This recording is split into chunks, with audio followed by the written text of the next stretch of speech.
تقدم لكم أوديوتاب ملخص كتاب العادات الذرية لجيمس كلير. مقدمة: إذا كنت تتطلع لتصحيح مسار حياتك، فإن كتاب العادات الذرية يقدم لك إطاراً سهلاً لتحسين حياتك اليومية. يكشف جيمس كلير، أحد أبرز خبراء العالم في تكوين العادات، عن استراتيجية تساعدك على تكوين عادات جيدة وكسر العادات السيئة، كما أنك ستتعلم كيف يمكن أن يكون للعادات اليومية الصغيرة تأثير مذهل على حياتك ومستقبلك. إذا وجدت أنك تواجه صعوبة في تغيير عاداتك، فالمشكلة لا تكمن فيك بل في نظامك.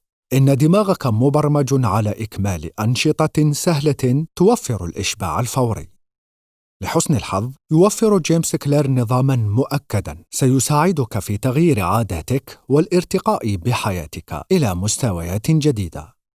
من خلال هذا الكتاب ستتعلم كيفية توفير الوقت لعادات جديدة، قوة الإرادة والتغلب على نقص الحافز، تصميم بيئتك لجعل النجاح أسهل، كيف أن تتبع عاداتك والعثور على شريك في المساءلة سيساعدك على النجاح. الفصل الأول: كيف يمكن للعادات الصغيرة أن تحدث فارقاً؟ عندما يتعلق الأمر بالنجاح، يركز العديد من الأشخاص على الشيء الخطأ. يركزون على الهدف النهائي بدلاً من الرحلة التي يستغرقها الوصول إليه، ويصدقون أن القرارات الكبيرة ستصلهم إلى وجهتهم النهائية. ومع ذلك لا يمكن أن يكون هذا أبعد من الحقيقة. ففي الواقع 1% من التحسين كل يوم يعني أنك ستكون أفضل 37 مرة من مرة واحدة. ولكن إذا كنت ترفض نسبة مئوية واحدة كل يوم، فإنك سوف تنحدر إلى الصفر تقريباً. وبعبارة أخرى، فإن العادات الصغيرة هي التي تهم والتي تحدث أكبر فرق. على سبيل المثال، تحتاج الطائرة التي تسير من لوس أنجلوس إلى نيويورك إلى درجة معينة من الاتجاه للوصول إلى وجهتها النهائية. تخيل أن الطيار قام بتعديل مساره بمقدار 3.5 فقط جنوباً. قد يبدو هذا أمراً عادياً للمراقب، فالتعديل صغير جداً لدرجة أن العديد من الناس لا يلاحظون ذلك. بالطبع، عند هبوط الطائرة سيلاحظ الركاب فرقاً كبيراً. إن تعديل الجوقة الصغيرة سيغير وجهتهم النهائية من نيويورك إلى واشنطن دي سي. نحن عادة لا نلحظ التغيرات الضئيلة لأنها لا تحدث تأثيراً يمكننا رؤيته على الفور، وقد لا يرى هذا التأثير على مدى أشهر أو حتى سنوات، ولكن النتائج قد تكون في النهاية هائلة. على سبيل المثال، تناول شريحة من البيتزا، بالتأكيد لن يجعلك ذلك غير صحي، ولكن إذا تناولت شريحة من البيتزا كل ليلة على العشاء، فمن المحتمل جداً أن ترى تغيراً في الوزن على مدار عام. وبالمثل، فإن أخذ حصة من اليوغا لمدة 30 دقيقة في اليوم الواحد لن يجعلك على الفور رياضياً، بل هي عادة صغيرة تؤدي مع مرور الوقت لنتائج كبيرة. إن النتائج في الحياة عبارة عن قياس للعادات، فالثروة الصافية للشخص هي ببساطة مقياس لعاداته المالية. وبالمثل، فإن صحة الشخص هي مقياس لعاداته اليومية في ممارسة النظام الغذائي. فالوقت يزيد من الهامش بين النجاح والفشل، وهذا هو السبب في أن اختياراتنا اليومية لها تأثير أكبر مما ندرك. إذا كنت تريد أن تتوقع أين ستنتهي بك الحياة، فما عليك إلا أن تتبع منحنى خياراتك اليومية. قد تؤثر علينا العادات السيئة بنفس السهولة التي يمكن للعادات الجيدة أن تبني حياتنا. إذن، فمن المهم أن تفهم كيف يمكنك تصميم عاداتك اليومية بما يحقق مصلحتك. المفتاح هو إجراء تغييرات صغيرة في سلوكك، والتي عندما تتكرر مرات عديدة ستصبح عادات تؤدي إلى نتائج مبهرة. الفصل الثاني: كيف تتشكل العادات؟ كم هي عدد المرات التي بدأت فيها عادة جيدة، كممارسة التمارين الرياضية أو التأمل، فقط لكي تجد أنه بعد بضعة أيام أو أسابيع تصبح مجرد مشكلة حقيقية؟ فالعادات تمثل تحدياً للتغيير، لأن العديد من الأشخاص يحاولون تغييرها بطريقة خاطئة أو حتى يحاولون تغيير الأشياء الخاطئة. لتغيير عاداتنا يجب علينا أولاً فهم كيفية تكوين العادات. يمكن تصنيف عملية بناء العادات إلى 4 خطوات: تلميح، لهفة، استجابة، ومكافأة. فكر فيما تفعله عندما تدخل السيارة للمرة الأولى. ربما تضع المفتاح في قرص التشغيل، تضع حزام الأمان الخاص بك، تتحقق من المرايا، ثم تتوجه إلى طريقك. حتى أنك لا تفكر في العملية، أنت فقط تقوم بها. إنها عادة كررتها مرات عديدة إلى أن أصبحت غريزة تحدث تلقائياً. كيف تتشكل العادات إذن؟ تبدأ العادات بتلميح أو إشارة للفعل. على سبيل المثال، ركوبك في السيارة يكون إشارة لعقلك على اتخاذ إجراء من شأنه أن يمكنك من وجهة إلى أخرى. أما الخطوة التالية فهي الرغبة في تغيير الوضع. في هذه الحالة ترغب في الذهاب من مكان إلى مكان، فتكون ردة فعلك أن تقوم بالقيادة والانطلاق. الخطوة الأخيرة هي المكافأة، شعور بالراحة أو الرضا الذي يأتي من الوصول إلى وجهتك بأمان. يمكن تطبيق حلقة العادة هذه على العديد من العادات اليومية التي تعودت على إكمالها. عند تنظيف أسنانك في الصباح، قد يكون التلميح هو تناول الإفطار أو شرب القهوة. يطلق ذلك شغفاً للشعور بالانتعاش والنظافة، فتكون استجابتك هي التوجه إلى الحمام وإعداد فرشة الأسنان. إن مكافأتك هي فم يشعر بالانتعاش ويجعلك جاهزاً لتأخذ بقية يومك. فدائماً ما يؤدي التلميح إلى شغف يحفز الاستجابة، ويتم تقديم المكافأة لإرضاء الرغبة والتوقي والانتساب إلى التلميح. إن سلوكياتنا مدفوعة بالرغبة في حل مشكلة معينة، وهي جزء من مرحلة التلميح والرغبة الملحة في حلقة العادة. على سبيل المثال، قد تتضمن مرحلة المشكلة قائمة انتظار هاتفك المشغول برسائل نصية جديدة. الرغبة الملحة هي أنك تريد معرفة محتويات تلك الرسالة، ثم تأتي مرحلة الحل، حيث تستجيب عن طريق حمل الهاتف وفتحه. المكافأة هي إرضاء تلك الرغبة في قراءة الرسالة. بالطبع هذه العادات ليست كلها سيئة، ولكن عندما تتبنى عادات غير صحية أو سيئة فإننا نرى الآثار بعد سنوات، وتصبح هذه العادات أصعب من أن تكسر. ولهذا السبب فمن المهم جدا أن تفهم حلقة العادة، بحيث يمكنك أن تتعلم كيف تستبدل شكواتك وشغفك وردود الفعل والمكافآت لصنع عادات أفضل. والآن دعونا نرى كيف يمكننا البدء في صنع عادات أفضل. الفصل الثالث: اجعل الأمر واضحاً. عندما يتعلق الأمر بإشارات مثل رنة هاتفنا أو شرب القهوة، فإننا مطالبون بالتحقق من رسائلنا أو غسل أسناننا. ولكن بمجرد أن تفهم كيف يمكن أن تتأثر أفعالنا ببعض المحفزات، يمكنك أن تتعلم كيف تتلاعب بأدائك لتتبنى عادات أفضل. على سبيل المثال، آن ثورنديكي، طبيبة الرعاية الأولية في مستشفى ماساتشوستس العام ببوسطن، اعتقدت أنها قادرة على تحسين عادات الأكل لآلاف من موظفي وزوار المستشفى ببساطة من خلال التلاعب ببيئتهم. قررت استبدال المياه الغازية بالمياه المعبأة في الثلاجات بجانب آلة الدفع، لكنها لم تكتفي بذلك، بل قامت بإضافة المياه المعبأة إلى كل قسم مشروبات في الكافيتيريا. وعلى مدى 3 أشهر زاد عدد المياه المعبأة المباعة بنسبة 25.8%، في حين انخفضت مبيعات الصودا بنسبة 11.4%. من خلال إجراء تعديلات بسيطة، قام الناس باتخاذ خيارات أكثر صحة، لأن إشارة شرب الماء كانت أكثر انتشاراً من إشارات الصودا. إن أقوى قدرة حسية لدى البشر هي الرؤية. يحتوي جسم الإنسان على ما يقرب من 11 مليون مستقبل حسي، وتكرس تقريباً 10 ملايين منها لحاسة النظر فقط. وبعبارة أخرى، فإن الإشارة البصرية هي من بين أعلى الدوافع للسلوكيات، وبالتالي فإن التغيير البسيط فيما نراه قد يؤدي إلى تغيير كبير فيما نفعله. لحسن الحظ فإن لدينا القدرة على تصميم بيئتنا لمصلحتنا. كيف نفعل ذلك؟ دعونا نقول أنك تريد أن تصنع عادة ممارسة العزف على الجيتار. ستكون أقل ميلاً لذلك إذا أبقيت جيتارك بعيداً في صندوق داخل الخزانة.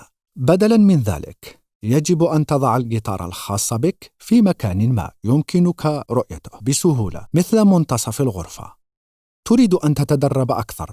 قم ببساطة بتحضير ملابسك وحذائك الرياضي في الليلة التي تسبق، حيث يمكنك أن تراها عندما تستيقظ. فإنشاء إشارات مرئية يمكن أن يجلب الانتباه إلى عادتك المرغوبة. بالإضافة إلى ذلك، يمكنك إنشاء الإشارات المطلوبة من خلال ممارسة نوايا التنفيذ، وهذا يعني ببساطة أن تضع خطة مسبقاً حول متى وكيف ستنجز شيئاً ما. عندما تقوم بوضع خطة، فمن المرجح أن تلتزم بعاداتك. على سبيل المثال، أظهرت دراسة في الولايات المتحدة أن الناخبين هم المواطنون الذين سئلوا من قبل في أي وقت ستصوتون وكيف ستصلون إلى محطة الاقتراع. لذا، بدلاً من أن تكرر إخبار نفسك بأنك ستمارس تمارين أكثر، ضع خطة وقل: يوم الاثنين والأربعاء والجمعة سأذهب إلى قاعة الرياضة بعد العمل. ثم قم بتحضير الحقيبة قبل ذهابك إلى العمل، واتركها في المقعد الأمامي لسيارتك حيث تبقى في مرمى بصرك. الفصل الرابع: اجعل الأمر جذاباً. يتم إغراقنا يومياً في الإعلانات التي تهدف إلى صناعة الملابس، الطعام، السلع المنزلية، وأي شيء أكثر جاذبية. إن المجتمع مليء بالنماذج المفبركة للواقع، حيث نقوم بهندسة صورنا بتحريرات الإضاءة المثالية والمبالغة في تقدير خصائصها لجعل المنتجات أكثر جاذبية للمستهلكين. نفس الشيء يمكن أن يطبق على عاداتنا. الشيء الأكثر جاذبية هو الأكثر احتمالاً أننا سنتبناها كعادة. كما ترون، عندما نقوم بشيء ممتع مثل تناول الطعام، فإن أدمغتنا تطلق هرموناً يدعى الدوبامين، والذي يجعلنا نشعر بشعور جيد، ولكن ليس علينا القيام بهذه الأنشطة. فأدمغتنا تطلق الدوبامين عندما نتوقع تلك الأنشطة ذات الملذات أيضاً. هذا ببساطة، فدماغنا يشجعنا على المشاركة في نشاط معين ويكافئنا بالشعور الجيد. تذكر شعورك بالإثارة في صباح العيد عندما كنت طفلاً، وذلك لأن الأطفال يتوقعون تلقي الهدايا وزيارة الأقارب. تطلق أدمغتهم الدوبامين الذي يرافق العيد بشعور جيد. طبعاً، بعض النشاطات التي تجعلنا نشعر بالراحة ليست بالضرورة جيدة لنا. على سبيل المثال، يصبح الناس بسهولة مدمنين على المخدرات أو على الطعام، وكل ذلك يجعلهم يشعرون بالرضا خلال قيامهم بهذا النشاط وفي اللحظات التي تسبقه. ولكن هذا الإدمان يمكن أن يؤثر على صحتنا وعلى علاقاتنا، ولذلك فمن المهم استخدام معرفتنا لصالحنا عندما يتعلق الأمر بتشكيل عادات صحية جيدة. إذا ما اعتدنا على شيء نتطلع إليه، فسوف يكون من المرجح أكثر أن نتابعه، وإحدى الطرق لفعل ذلك هي من خلال حزم الإغراءات. تهدف حزم الإغراءات إلى جعل العادات أكثر جاذبية. إنها تعمل عندما تريد ربط إجراء تريد القيام به مع إجراء أنت بحاجة للقيام به. فمثلاً، قرر رونان بيرن طالب هندسة في أيرلندا أنه يحتاج إلى المزيد من التدريب، ولكنه لم يكن يرغب في ممارسة المزيد من التدريبات، وهي مشكلة يمكن للعديد منا أن يرتبط بها. شيء آخر يمكن أن نتفق عليه هو حقيقة أن رونان يستمتع بمشاهدة نتفليكس. قام رونان باختراق دراجة التمرين وربطها بالكمبيوتر المحمول الخاص به، ولكنه لم يرد مجرد مشاهدة نتفليكس أثناء التدريب، فقام بكتابة شفرة تسمح بتشغيل نتفليكس فقط إذا بلغت الدراجة الرياضية سرعة معينة. كان لدى رونان المعرفة باختراق دراجة التمرين وكتابة التعليمات البرمجية لمساعدته في حزم الإغراءات. أنت لا تحتاج أن تكون مهندساً لتطبيق هذه النصيحة على عاداتك. يمكنك ببساطة القيام بتنزيل عروضك المفضلة للمشاهدة أثناء المشي، أو مكافأة نفسك بنصف ساعة من نتفليكس بعد تحقيق بعض أهداف العمل. هما طريقتان لجعل عاداتك أكثر جاذبية. الفصل الرابع: اجعل الأمر سهلاً. قرر جيمي أوسلمان وهو أستاذ في جامعة فلوريدا تكليف طلابه في التصوير الفوتوغرافي بمشروع يتم تقديمه في نهاية الفصل الدراسي. وفي البداية قام بتقسيم الطلاب إلى مجموعتين. أخبر المجموعة الأولى بأن درجاتهم تعتمد على كمية الصور التي يقدمونها، وأما المجموعة الثانية فسيتم تقييمها على أساس جودة صورة واحدة فقط. أي مجموعة تعتقد أنها حصلت على أفضل نتيجة في نهاية الفصل الدراسي؟ إنها المجموعة الأولى، ولكن لماذا؟ كانت المجموعة المطالبة بالكمية قادرة على صقل مهارات في عملية إنشاء مئات الصور، بينما أنفقت مجموعة الجودة وقتهم في جعل صورة واحدة مثالية.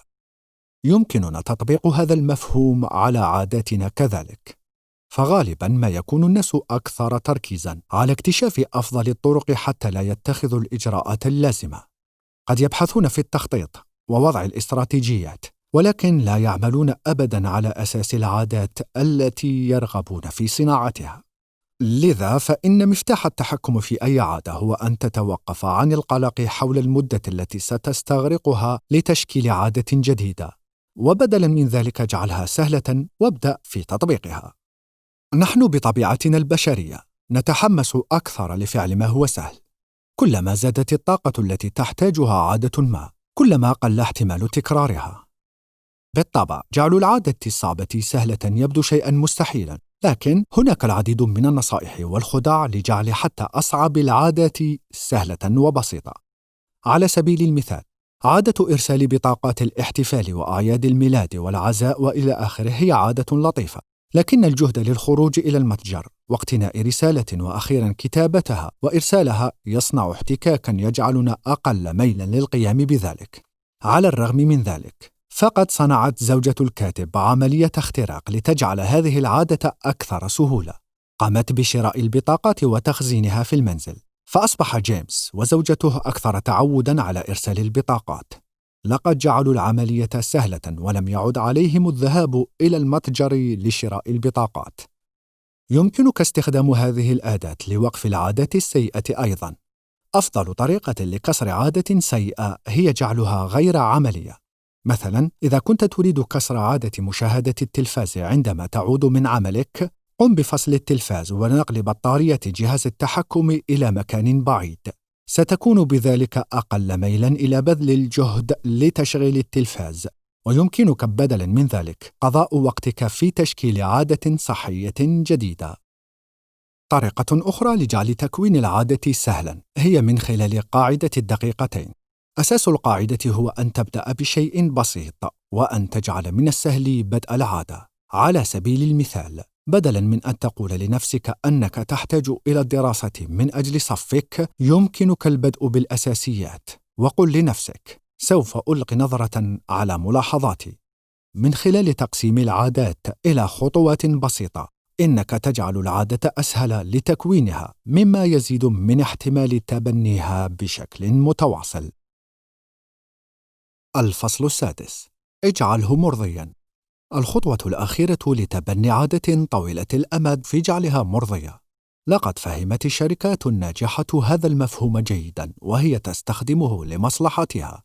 على سبيل المثال، شهد منتوج معجون الأسنان نجاحاً عظيماً عندما أضافوا النعناع إلى منتجاتهم.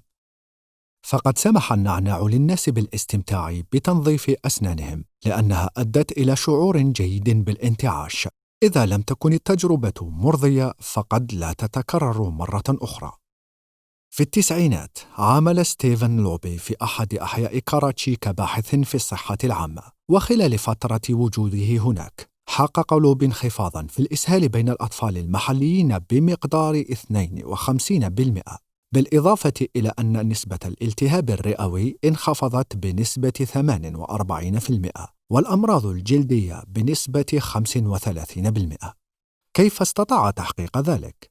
بتقديم صابون جيد. أنت حتماً تفهم أهمية غسل اليدين كمهارة صحية أساسية. بالطبع، فهم سكان الحي الباكستاني ذلك أيضاً، لكنهم فشلوا في جعلها عادة يومية. أدرك لوبي أن عادة غسل اليدين تحتاج إلى صابون جيد، وأنه لا بد من جعل هذه التجربة مرضية. لذلك تشارك مع بروكتر جامبل بتقديم صابون عالي الجودة إلى الحي. أصبح غسيل اليدين بين عشية وضحاها شيئاً مرضياً. كان الصابون الجديد جيداً وذو رائحة جميلة. حصل الناس على تجربة ممتعة وتبنوا عادة غسل اليدين. وفي حين أن غسل أيدينا أو غسل أسناننا يجلب الرضا الفوري، فإن العديد من العادات الأخرى لا تفعل ذلك. يسمى هذا ببيئة المكافآت المتأخرة. مثال على ذلك هو أن تذهب إلى العمل كل يوم، لكن المكافأة على استلام الراتب لا تأتي حتى نهاية الشهر. وعلى نحو مماثل، قد تبدأ في الذهاب إلى الصالة الرياضية كل صباح، ولكن لن ترى مكافأة فقدان الوزن والعضلات إلا بعد أسابيع أو حتى أشهر. ومن ناحية أخرى، فإن العادات التي تؤدي إلى الرضا الفوري قد تشهد عواقب متأخرة، ولهذا السبب لا يزال الناس يدخنون بينما هم يعلمون أن مخاطر التدخين قد تكلفهم حياتهم، وهذا لأن عواقب السرطان قد لا تأتي إلا بعد 20 عاماً كاملة، ولكنه في الوقت الحالي يخفف من الضغوط ويرضي رغبتهم بطاعة النيكوتين. بسبب هذه العواقب والمكافآت المتأخرة، من المهم إشباع الرضا الفوري للعادات التي ترغب في متابعتها. يوضح لنا الكاتب ذلك بمثال عن أصدقائه الذين أرادوا التخلص من عادة الخروج لتناول الطعام ليتمكنوا من الحصول على صحة جيدة ولتوفير المزيد من المال. فتحوا حساب ادخار سموه رحلة إلى أوروبا، وكانوا في كل مرة يتجنبون فيها الخروج لتناول الوجبات يقومون بإيداع $50 في حساب الرحلة الأوروبية. رؤية الأموال تذهب إلى المدخرات خلفت شعوراً بالرضا الفوري، ما شجعهم على المحافظة على هذه العادة. لقد جعلوا عادتهم مرضية وتمكنوا في نهاية المطاف من رؤية مكافآت طويلة المدى عندما كانوا يدخرون مالاً كافياً للحجز لرحلتهم. الفصل 7: أهمية تتبع العادات. التخلص من عادة سيئة أو تطبيق عادة جيدة قد يكون أمراً صعباً، في حين أنه من المرضي أن نحرز تقدماً، إلا أن هذا الرضا قد يتأخر في بعض الأحيان ليدفعنا إلى التخلي عن تلك العادات الصحية، بالإضافة إلى أننا نتوق لأدلة بصرية على التقدم الذي لا نراه دائماً عند البداية في التخلي عن العادات مثل التدخين. لحسن الحظ، هناك طرق لقياس تقدمك من خلال تطبيق أسلوب تتبع العادات. تتبع العادات هو أسلوب بسيط لكنه فعال لضمان أنك على المسار الصحيح. هذه التقنية ليست جديدة. نجح بنجامين فرانكلين في تتبع عاداته.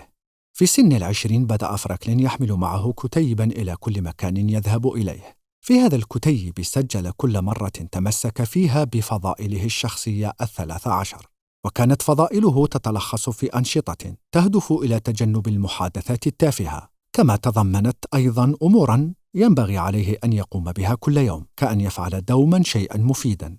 كان يسجل في كل ليلة نجاحاته في صنع يوميات عن عادته الصحية. عندما تتعقب عاداتك من خلال تقويم أو مفكرة، ستجد أنك أكثر ميلاً إلى الالتزام بتلك العادات. التعاقب ليس فقط مقياساً بصرياً لتقدمك، بل هو أيضاً عادة مرضية جذابة. في نهاية اليوم الذي تنجز فيه ما تهدف إلى إنجازه، ستشعر بشعور من الترقب في حركة العبور يومياً. أظهرت الأبحاث أن أغلب الأشخاص الذين يتتبعون تقدمهم في تحقيق أهداف مثل فقدان الوزن أو خفض ضغط الدم أو الإقلاع عن التدخين هم الأكثر عرضة للتحسن وتحقيق مبتغاهم. وبالإضافة إلى ذلك، فإن وجود شريك مساءلة أو تنفيذ عقد عادة يمكن أن يغير كل شيء. وكما أن الناس من المرجح أن يكرروا تجربة مرضية، فإنهم من المرجح أيضاً أن يتجنبوا تجربة مؤلمة أو مكلفة. وبعبارة أخرى، فإن السلوك يتغير عندما تكون هناك عواقب فورية. على سبيل المثال، طلاب الجامعات أكثر ميلاً لحضور الفصل إذا كان هذا يؤثر على درجاتهم. الطلاب يعرفون عواقب الغياب، لذا فهم لا يتغيبون. بإمكانك تطبيق نفس المنطق لمساعدتك في تكوين عادات إيجابية. مثال آخر عن ذلك هو براين هاريس، وهو رجل أعمال في ناشفيل. ابتكر عقد عادة لإبقائه في مهمة التدريب، وكان مع زوجته ومدربه الشخصي. وقع عقداً أجبره على الالتزام بخفض وزنه إلى 200 باوند. للوصول إلى هذا الهدف، قال براين أنه سيكتفي بما يتلقاه من طعام، وتعهد بوزن نفسه كل أسبوع. ثم وضع عقوبات لعدم القيام بهذه الأشياء. مثلا، إذا فشل في منع نفسه من الإفراط في الأكل، فإنه سيدفع لمدربه $100، وإذا فشل في وزن نفسه فسيضطر أن يدفع لزوجته $500. لم ينجح عقد براين فقط لأنه كان قلقاً من خسارة المال، بل أيضاً لأنه كان يهتم بما يفكر به مدربه وزوجته، فلم يكن يريد أن يخذلهم. في الحقيقة، معرفة أن شخصاً يراقبك يمكن أن تكون حافزاً كافياً للنجاح، ولهذا السبب فإن الحصول على شريك مساءلة أو توقيع عقد عادة يعمل بشكل جيد في تنفيذ العادات الصحية.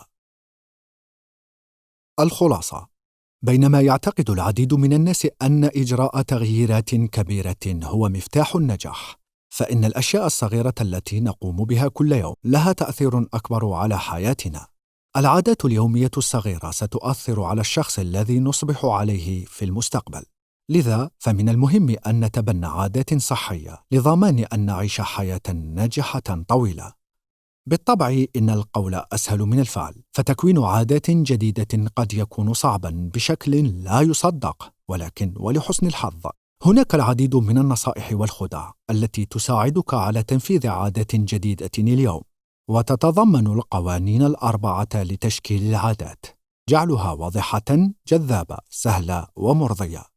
عندما تستطيع جعل من عاداتك تجربة جذابة وسهلة ومرضية، فإنك تزيد من احتمال تبنيها، إضافة إلى أن شريك وعقد عادة سيساعدانك أكثر عند بدء عادات صحية جديدة أو عند القيام بالتخلي عن عادات سيئة.